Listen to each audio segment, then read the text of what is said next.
तुमको क्या लगता था नहीं लौटेंगे? गलत। जब तक तोड़ेंगे नहीं तब तक छोड़ेंगे नहीं। हमको क्या अंडू पंडू गंडू समझ के रखा है क्या? ये चैतर वसावा है, कभी झुकेगा नहीं।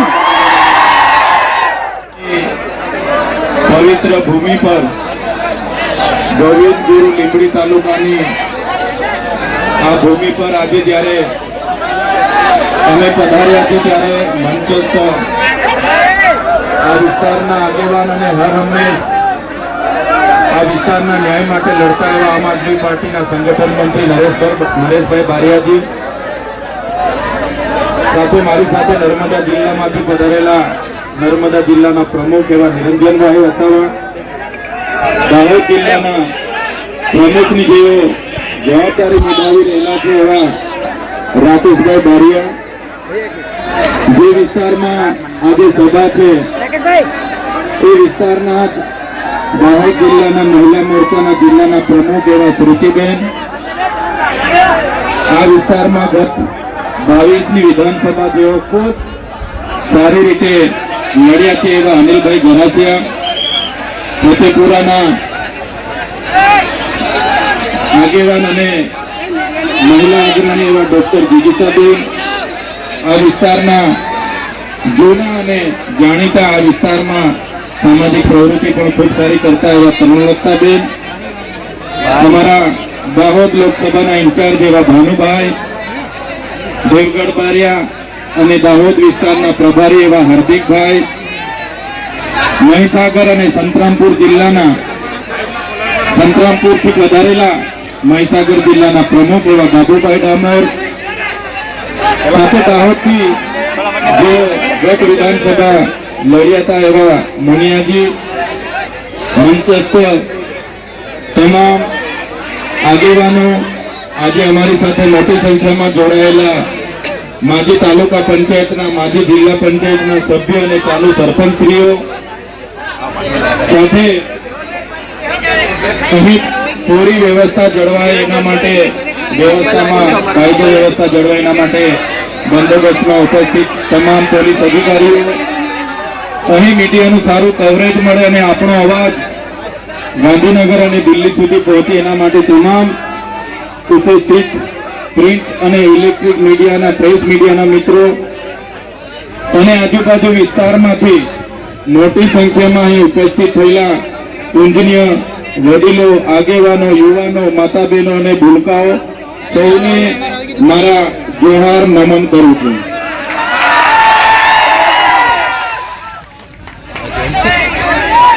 સૌપ્રથમ હું માફી માંગુ છું, અમને ત્યાંથી પધારતા રસ્તામાં ગામડાના લોકો રોડ પર આવીને આરતી અને સ્વાગત કરવા માટે અમને ઉભા રાખતા આવ્યા, એટલે અમે ખૂબ મોડા પહોંચ્યા છે.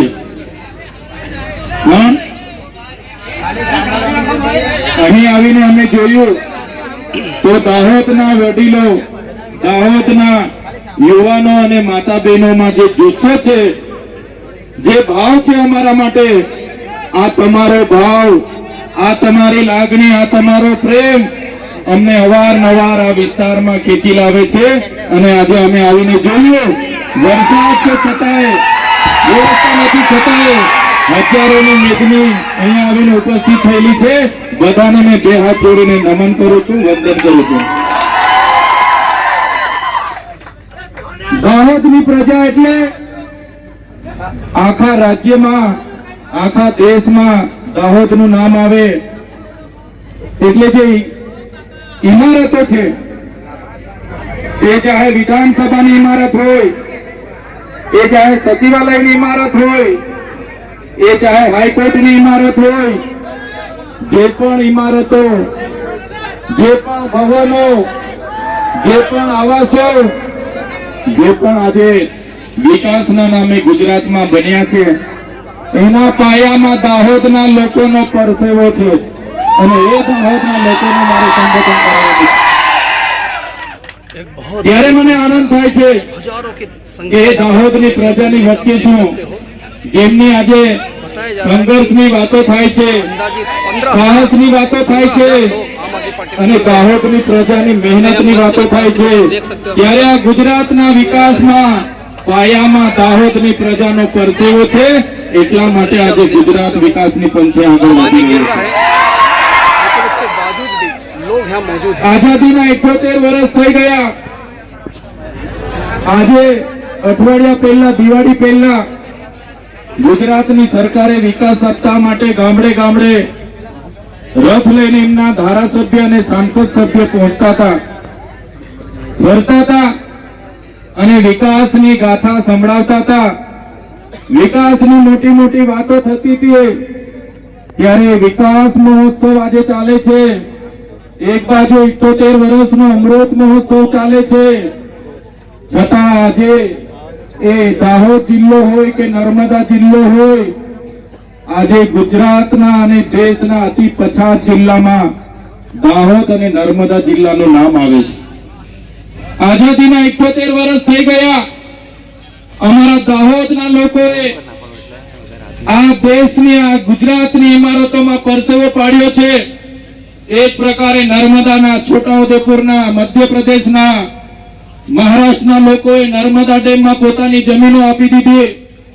આ વિસ્તારમાં નવા પ્રોજેક્ટો આવે એટલે જમીનો લઈ લેવામાં આવે.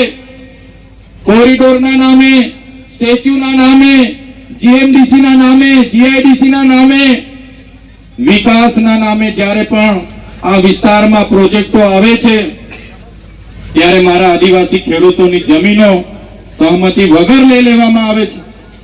ગ્રામ સભાની સહમતિ નથી પણ લેવામાં આવતી અને બારોબાર જમીનો લેવામાં આવે છે. ત્યારે આજે આખા દેશમાં 40 લાખથી પણ વધારે આદિવાસીઓ વિસ્થાપિત થયા છે. આજે એમના માટે દાહોદ આટલો મોટો જિલ્લો હોય, દેશના વિકાસમાં દાહોદે આટલું મોટું યોગદાન આપ્યું છે, છતાં હમણાં દિવાળી પતી જશે એટલે મારા દાહોદના ભાઈઓ અને બહેનો માથા પર પોટલા અને હાથમાં છોકરા લઈને મજૂરીએ જતા જોઈએ છે. અમે ગાંધીનગરમાં મળે છે, સુરતમાં મળે છે, ભરૂચમાં મળે છે, અમને અંકલેશ્વરમાં મળે છે, વડોદરામાં મળે છે. અમે પૂછીએ, બેન તમે કાના છો? તો કે ભાઈ અમે તો દાહોદ થી છે. નાના નાના છોકરાઓને ત્યાં મજૂરી માટે, મજબૂરી, આ પેટનો ખાડો પૂરવાની મજબૂરી એમને ત્યાં લઈ જાય છે. ત્યારે આ ગુજરાત સરકારને કહીએ છે, આજે તમારો આઝાદીનો 78મો વર્ષ ચાલે છે, તમે અમૃત મહોત્સવ પાછળ અબજો રૂપિયાનો ખર્ચો કરો છો. હમણાં વિકાસ સપ્તાહના નામે તમે આ વિસ્તારોમાં રથ ફેરવતા હતા, એમાં કરોડો રૂપિયાના ખર્ચાઓ કર્યા છે. મનરેગા યોજનામાં દરેક બિનકુશળ શ્રમિકને 100 દિવસ રોજગારી આપવાની વાત હતી. આજે અમારા આદિવાસી વિસ્તારોમાં રોજગારી ન હોવાથી અમારી બેન દીકરીઓ જ્યારે શહેરોમાં જાય છે, ત્યાં અમારી બેન દીકરીઓનું શોષણ થાય છે, અન્યાય થાય છે, બળાત્કારો થાય છે. આ મજબૂરી, આ પરિસ્થિતિ પેદા કરનારી આ ભારતીય જનતા પાર્ટીની સરકાર છે. એમને આવનારા દિવસોમાં ઉખાડીને ફેંકી દઈશું. મનરેગામાં કૌભાંડો થયા. અમારા લોકો એક બાજુ રોજગારી માંગે, અમને રોજગારી આપો, રોજગારી આપો, અને આપણા મંત્રીઓના છોકરાઓ રોજગારીના પૈસા પોતાના એજન્સીના ખાતામાં કરોડો રૂપિયા સેરવી લીધા. અહીં એક બાજુ આપણી બહેનો પીવાના પાણી માટે કરશે અને એમના સાંસદ, એમના ધારાસભ્યના લોકોએ નળ સે જલમાં કરોડો રૂપિયાના કૌભાંડો કરી લીધા. અહીંયા દાહોદમાં આપણા મૂળ માલિકોની જે જમીનો હતી, એ જમીનો ખોટા દસ્તાવેજો ઉભા કરીને કેટલાક અધિકારીઓ અને નેતાઓએ બારોબાર વેચી દીધી. ત્યારે મારા યુવાનોને, મારા વડીલોને આહવાન કરું છું, મેં આવનારી ચૂંટણીમાં એ લોકોને તમારે આનો જવાબ, ઈંટનો જવાબ પથ્થરથી આપવાનો છે. ઈંટનો જવાબ પથ્થરથી આપવાનો છે. જંગલ ખાતામાં ગયા વર્ષે 100 કરોડનું દાહોદનું કૌભાંડ થયું, ગુજરાત પેટર્નમાં કૌભાંડ થયું. આદિ આદર્શ ગામમાં 100 કરોડ રૂપિયા દાહોદમાં આવ્યા, એનું કૌભાંડ થયું. દરેક વખતે અમે દાહોદ આવીને મીડિયા મિત્રોને જણાવ્યું કે દાહોદના લોકો સાથે આટલી બધી અન્યાય કેમ. ત્યારે આ વિસ્તારના સાંસદોના નામ આવે અને તપાસ બંધ થઈ જાય. આ વિસ્તારના ધારાસભ્યોના નામ આવે અને તપાસ બંધ થઈ જાય. આ વિસ્તારના મંત્રીઓના નામ આવે અને તપાસ બંધ થઈ જાય. હવે સરકારો મંત્રીમંડળ બદલી રહી છે, પણ અમારી પ્રજા આવનારા દિવસોમાં તમારી સરકાર બદલી નાખવાની છે. મંત્રીમંડળ બદલવાની જરૂર નથી, તમારી માનસિકતા બદલો. અમારા વડીલોની કહેવત છે, ભેંસ ઓછું દૂધ આપે તો ભેંસના ખીલા નથી બદલાતા, ભેંસ બદલી નાખવી પડે છે. ત્યારે તમે જોયું હશે મનરેગાનું કૌભાંડ આપણે બહાર પાડ્યું. નકલી કચેરી અહીંયા સિંચાઈની બોડેલીમાં આપણે બહાર પાડી. ટેટ પાસ ઉમેદવારો માટે આપણે અહીંયા રેલીઓ કરી. પોસ્ટ મેટ્રિક શિષ્યવૃત્તિ બંધ કરી દેવામાં આવી. આપણા બાળકો ઉચ્ચ અભ્યાસ માટે વર્ષોથી પોસ્ટ મેટ્રિક શિષ્યવૃત્તિ મળતી હતી, જેના આધારે આપણા યુવાન અને યુવતીઓ મેડિકલમાં જતા, જીએનએમમાં જતા, ફાર્મસીમાં જતા, બીએસસીમાં જતા, ડિપ્લોમા કરતા, ડિગ્રી કરતા. અને આ સરકારે 28/10/2024 ના રોજે શિષ્યવૃત્તિ બંધ કરી 5000 વિદ્યાર્થીઓને લઈને અમે વિધાનસભાનો ઘેરાવો કર્યો. ત્યારે આ વિસ્તારનો એક પણ ધારાસભ્ય આપણા બાળકો માટે એક શબ્દ બોલવા તૈયાર નહોતો. અને વિધાનસભાના ઘેરાવા પછી બિરસા મુંડા ભવનનો ઘેરાવો કર્યો. વિધાનસભામાં સરકાર સામે મારી લડાઈ થઈ. ગૃહમાં મને એક દિવસ માટે સસ્પેન્ડ કરવો પડ્યો. એમણે મને સસ્પેન્ડ કર્યો, પણ અમે વિદ્યાર્થીનો મોરચો લઈને જે પ્રકારે વિધાનસભામાં પહોંચ્યા, આ સરકારને નમતું જોખવું પડ્યું અને શિષ્યવૃત્તિ ફરી ચાલુ કરી. જ્યારે ટેટ પાસ ઉમેદવારોની ભરતીનો મામલો હતો, ત્યારે પણ આ વિસ્તારોમાં રેલી કરી. જ્યારે જૂની પ્રાથમિક શાળાઓ, સરકારી શાળાઓ બંધ કરવાનો પરિપત્ર મળ્યો, ત્યારે પણ આ વિસ્તારોમાં રેલી કરી હતી. આજે શાળાઓમાં શિક્ષકો નથી, આજે આંગણવાડીના ઓરડા નથી, આજે સસ્તા અનાજની દુકાનોમાં કૌભાંડો થાય છે. આજે બહારના કોન્ટ્રાક્ટો બધા કામો લઈ જાય છે, એનજીઓ અહીંથી ગ્રાન્ટ લઈ જાય છે. આજે સૌથી વધારે કુપોષણથી પીડાતા બાળકોની સંખ્યા આપણા દાહોદમાં છે. ત્યારે અનેકવાર સરકારને એનું વાસ્તવિક ચિત્ર બતાવીએ છીએ કે અમારા આદિવાસી સમાજને હજુ વિકાસ નથી થયો. એમના પ્રભારી મંત્રી, એમના સાંસદો, એમના ધારાસભ્યો એમના માણસોને સાથે રાખીને કરોડો રૂપિયાના કૌભાંડો કરે છે. ત્યારે તમે જોયું હશે કે આ ચૈતર વસાવા અવારનવાર અમારા સરકાર સામે બોલે છે, અમને ચેલેન્જ કરે છે. એ ચૈતર વસાવાને અમે ફિટ કરીશું એવી ચીમકીઓ મને મળતી હતી. અને તમે જોયું હશે કે મને ખોટા કેસમાં જેલમાં મોકલી આપવામાં આવ્યો.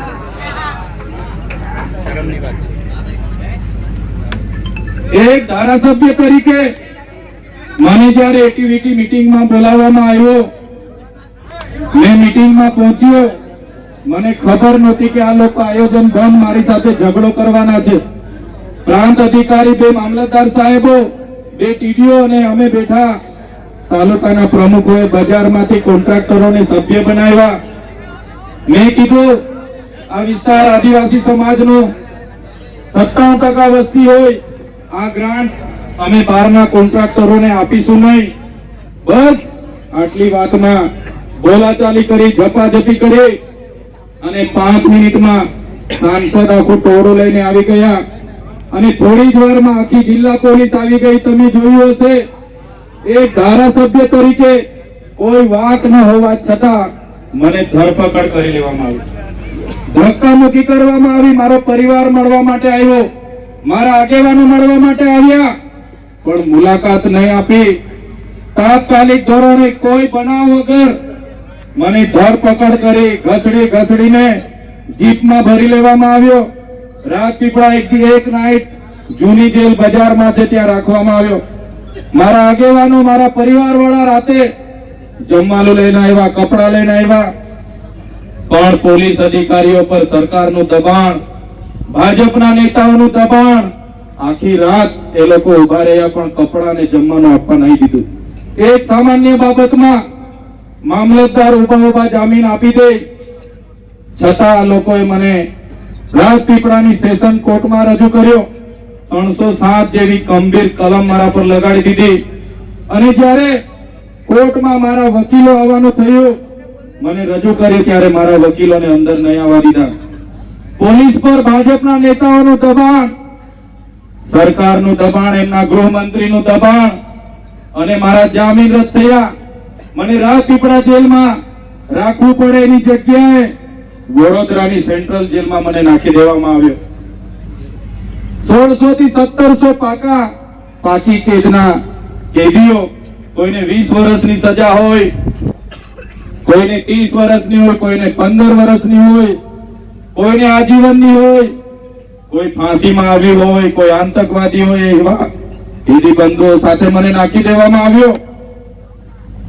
અને અંદર પણ એટલી કડક સૂચના સરકાર દ્વારા જેલર અને તેના પોલીસ અધિકારીઓને આપવામાં આવી કે આને એવી કડક સજા આપો, એવી જેલમાં રાખો કે આ બહાર આવીને ક્યારે આદિવાસી સમાજનો અવાજ નહીં બનવો જોઈએ, આ બહાર આવીને ક્યારે સરકાર સામે નહીં બોલવો જોઈએ. અને તમે જોયું હશે સેન્ટ્રલ જેલમાં મને એક અંધારી કોટડીમાં એકલો રાખવામાં આવ્યો.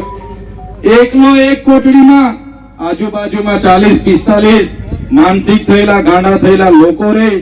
સવારે એકવાર ખોલે, સાંજે એકવાર ખોલે. જેલનું જમવાનું, જેલનું સાદડી પર ઊંઘવાનું, બહારનું કોઈ મુલાકાત નહીં, વકીલને મુલાકાત નહીં, પરિવારને મુલાકાત નહીં. અને જે પ્રકારે નરેશભાઈએ કીધું એ જૂની જેલ સયાજીરાવ ગાયકવાડે બનાવેલી જેલ છે. અંગ્રેજો વખત પણ એ જેલનો ઉપયોગ થતો હતો. આજે પણ એ જેલ એવી જગ્યાએ મને રાખવામાં આવ્યો કે ત્યાં જે બ્લેક કોબરા કે કોબરા આપણે ત્યાં ફેણિયા નાખે એ સાપ નીકળે. મેં કીધું જેલ બદલી મેં માંગી કોર્ટ પર. મારા વકીલે જેલ બદલીની માંગ કરી કે એમના જાનનું જોખમ છે, ત્યાં સાપ નીકળે છે અને ઝેરી સાપ ડંખ મારે, સારવાર ના મળે તો માણસ પોણો કલાકમાં મરી જાય. એવી પરિસ્થિતિમાં પણ જેલ પ્રશાસન દ્વારા નહીં કોટડીની બદલી કરવામાં આવે કે નહીં જેલની બદલી કરવામાં આવે. અને એવી પરિસ્થિતિમાં એક અઠવાડિયું, એક મહિનો કરતા 80 દિવસ મારે વિતાવવા પડ્યા. સાથીઓ, હું જેલથી ડરતો નથી, પણ જ્યારે કોઈ વાક વગર, ગુના વગર આપણને જેલ જ્યારે સરકાર કરાવતી હોય ત્યારે આપણને દુઃખ થાય છે. આવી પરિસ્થિતિમાં 80 દિવસ બાદ મને એક સિપાહી આવે, એમણે કીધું, ચૈતરભાઈ તમારો ઓર્ડર આવી ગયો છે, તૈયાર થઈ જાઓ, તમને તમારો પરિવાર લેવા આવ્યો છે. હું ત્યાંથી જેલમાંથી માંડ 9:30 વાગે સવારે બહાર નીકળ્યો. અને બહાર આવતાની સાથે જ મારા આગેવાનો, મારા વકીલોએ કીધું, ચૈતરભાઈ માંડ અમે જામીન કરાવ્યા છે, તારીખ પર તારીખ, તારીખ પર તારીખ, તારીખ પર તારીખ હતી અને જામીન તમને શરતી મળ્યા છે.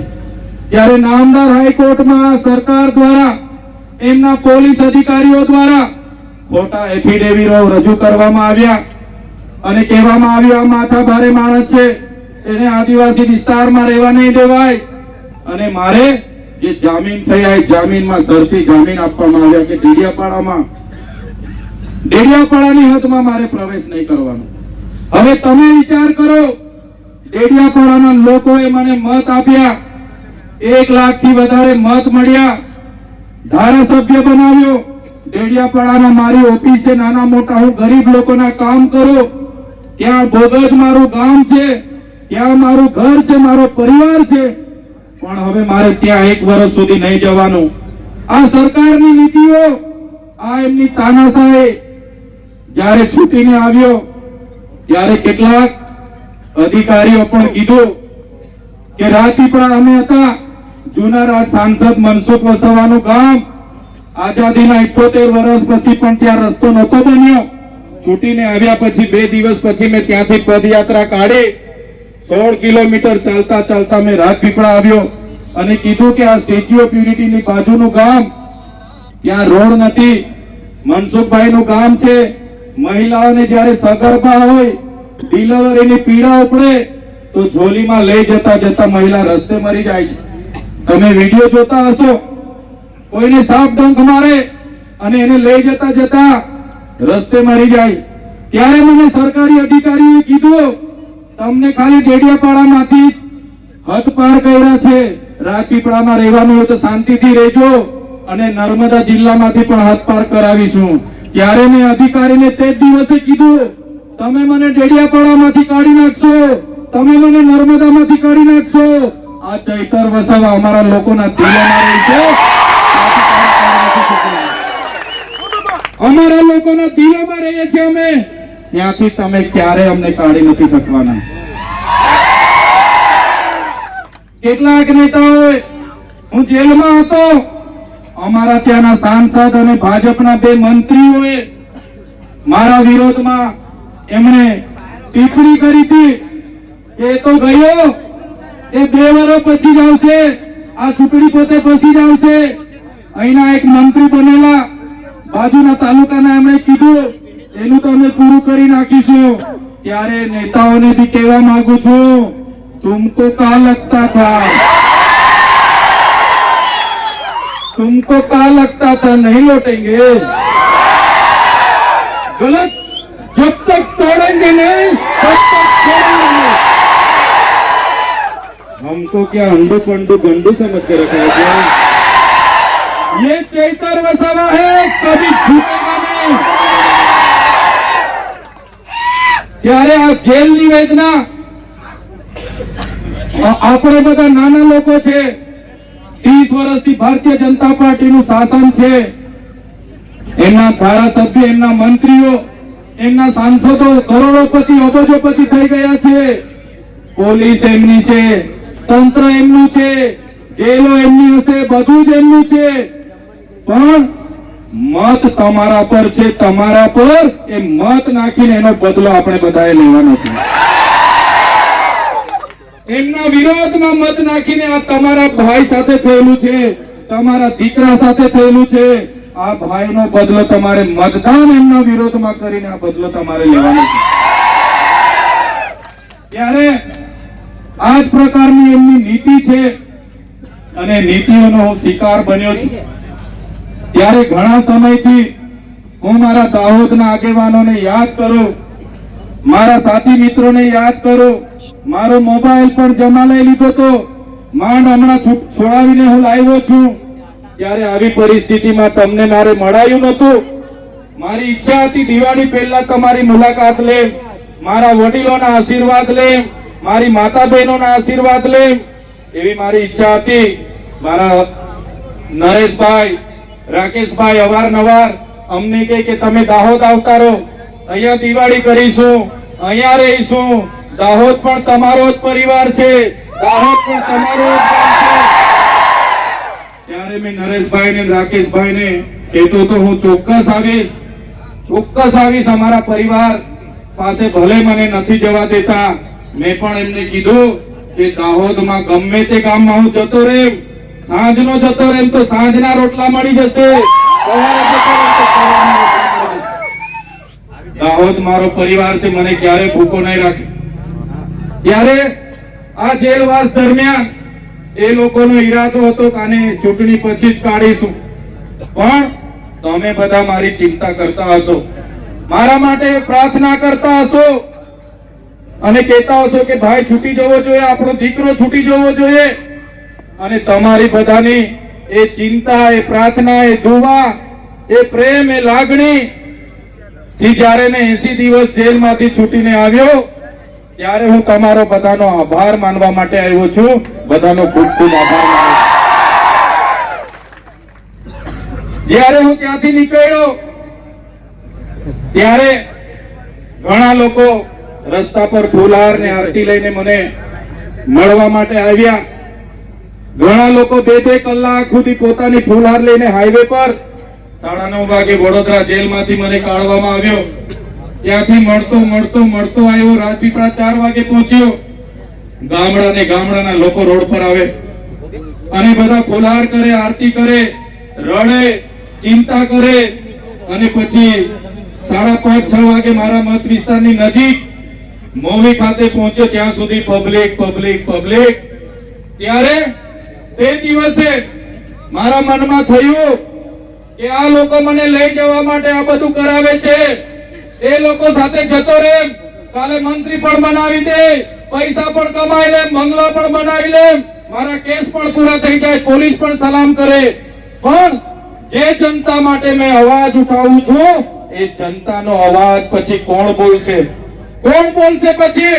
એટલે એ જનતાનો અવાજ બનવા માટે એ જનતાએ મારા પર ભરોસો કર્યો.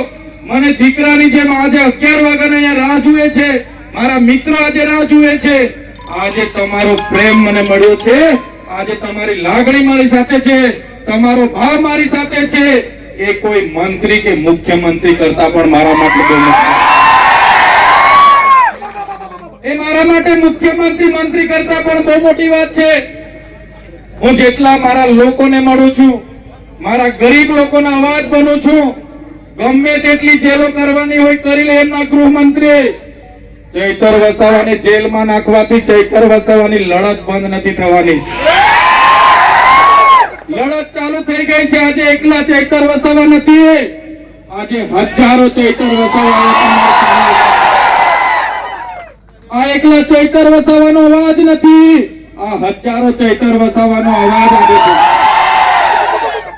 ત્યારે મારા કપરા સમયમાં આખા આદિવાસી સમાજ, આખા આદિવાસી વિસ્તારના લોકોએ મારા માટે ખૂબ ઘણી બહેનોએ તો વ્રત રાખ્યા, ઉપવાસ રાખ્યા, પ્રાર્થના કરી, ચિંતા કરી, કેટલાક લોકોએ ચંપલ પહેરવાનું છોડી દીધું. ત્યારે મારા સાથીઓ, મારી બહેનો, મારા ભાઈઓ, મારા પૂજ્ય વડીલો, આ ચૈતર વસાવા છેલ્લા શ્વાસ સુધી આદિવાસી સમાજ માટે લડશે, લડશે ને લડશે. માણસ નાનો છું, મારી ટીમ નાની છે. અવારનવાર પોલીસને ઉપરથી આદેશ કરે, બિચારા પોલીસ સાથે અમારે ઘર્ષણ થાય, પણ જ્યાં સુધી તમારો સહકાર રહેશે આ લડત આવનારા દિવસોમાં આખા ગુજરાતમાં જવાની છે. સરકાર પાસે બધું જ છે, પણ મારી પાસે તમારા જેવા સામાન્ય ઈમાનદાર લોકો છે, એટલે હું કોઈના બાપથી ડરતો પણ નથી. ત્યારે વધારે વિશેષ નથી કહેતા, હું તમને અપીલ કરવા માટે આવ્યો છું. હવે ગુજરાતમાં 30 વર્ષ ભારતીય જનતા પાર્ટીને આપણે આપ્યા છે. ભારતીય જનતા પાર્ટીના રાજમાં પેપરો ફૂટી જાય, નકલી કોર્ટ, નકલી જજ, નકલી અધિકારીઓ, નકલી કોલેજો, નકલી કચેરીઓ, નલ કૌભાંડ, જલ કૌભાંડ, મનરેગા કૌભાંડ, દસ્તાવેજ કૌભાંડ. સાથીઓ, હું અપીલ કરવા માટે આવ્યો છું. હવે આ પરિવર્તનની દિશા તરફ આપણે જવું પડશે. આવનારી તાલુકા જિલ્લામાં લડવા માટે તમારે તૈયાર થઈ જવું પડશે. બસ તમે લડવા માટે તૈયાર થઈ જાઓ. જે લોકો લોકોની સેવા માટે કામ કરવા માંગે છે, જાહેર જીવનમાં આવવા માંગે છે, એવા તમામ યુવાનો, તમામ વડીલો, આપણે રાજ સત્તામાં આવવું પડશે. રાજ સત્તાની ખુરશી આપણે ખોચી લેવી પડશે. અને જે દિવસે મારો સમાજ, મારો યુવાન, મારા વડીલો જે દિવસે સત્તામાં આવશે તે દિવસે ભારતીય જનતા પાર્ટી અહીંયાના કોઈ જગ્યાએ દેખાવા નથી દેવાની. તૈયાર થઈ જાઓ. તાલુકા જિલ્લા પંચાયતોમાં લડવાનું છે તમારે. આજે હું એકલો પડું છું વિધાનસભામાં. આવનારા દિવસોમાં દાહોદની 6 વિધાનસભા તમારે જીતાડવાની છે.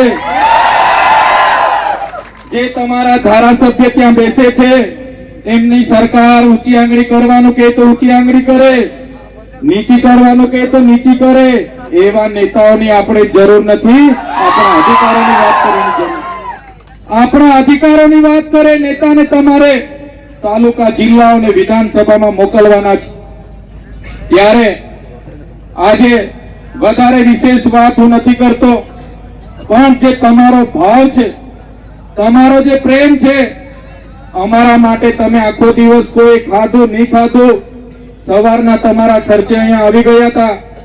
તમામ વડીલોનો તમામ માતા બહેનોનો, મારા યુવાન મિત્રોનો, સાથે સાથે અહીંયા ઉપસ્થિત મીડિયા મિત્રો, પોલીસ અધિકારી મિત્રો અને તમામ વ્યવસ્થા કરનારા તમામ લોકોનો આજના પ્રસંગે અહીં અમને આમંત્રિત કરી અમારું સ્વાગત કર્યું, સન્માન કર્યું, અમને માન આપ્યું, અમને શાંતિથી સાંભળ્યા છે, એ બદલ તમામ લોકોનો હું ખૂબ ખૂબ આભાર માનીને વિનમું છું.